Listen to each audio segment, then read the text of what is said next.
हम बहुत संक्षेप में एक दो बातें कहना चाहते हैं। जितने यहाँ पर बैठे हुए हैं लोग, जब भी हम यहाँ पर बैठते हों या जसमंत नगर क्षेत्र के किसी भी कोने में जब जाते थे, तब कोने में क्या बात कहते थे याद है? यही कहते थे कि एक हो जाओ, तभी भारतीय जनता पार्टी का मुकाबला कर सकते हैं। बात की है कि राजनीति की भी दूरियां आज खत्म हो गई। इसके लिए मैं बहुत बहुत धन्यवाद देता हूं। अब घबराहट तो बीजेपी को हो रही होगी, और इसलिए भी घबराहट हो रही होगी कि वो जानते हैं कि जसवंत नगर ने अगर मन बना लिया और करहल साथ चल दिया, मैनपुरी ठीक हो गई, किसनी के लोग मन बनाए बैठे हैं और भूगांव भी जीतने जा रहे हैं, तो सोचो परिणाम क्या होगा इस बार। के लोगों ने देखी हैं, लेकिन ये पहली सरकार देखी होगी जो हर वादे को भूल गई हो, और इतनी परेशानी, तकलीफ, साजिश और षड्यंत्र कोई पार्टी नहीं करती जितनी भारतीय जनता पार्टी करती है। और भारतीय जनता पार्टी की तकलीफ बड़ी अजीब है। न हकीम पे दवाई है उसकी, न किसी वैद्य पे दवाई है, और जितने अस्पताल बने उस पे भी दवाई नहीं है। परिवार दूर हो तो कहते परिवार में झगड़ा है, परिवार एक हो जाए तो परिवारवादी पार्टी बोलते हैं।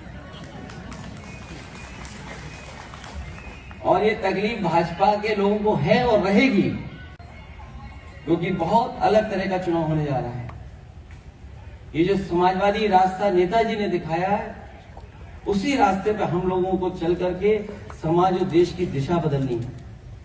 ये तमाम समस्याएं जो दिखाई दे रही हैं, इनका अगर कोई रास्ता है तो वही रास्ता है जो नेताजी ने रास्ता दिखाया। जो नेताजी का रास्ता था राजनीतिक रास्ता, जो नेताजी ने सामाजिक रास्ता दिखाया, और जिस लड़ाई को लड़ने का काम किया, उसी रास्ते से खुशहाली आ सकती है। ये तमाम दावे करते हैं विकास का, ये विकास का दावा बीजेपी न करे।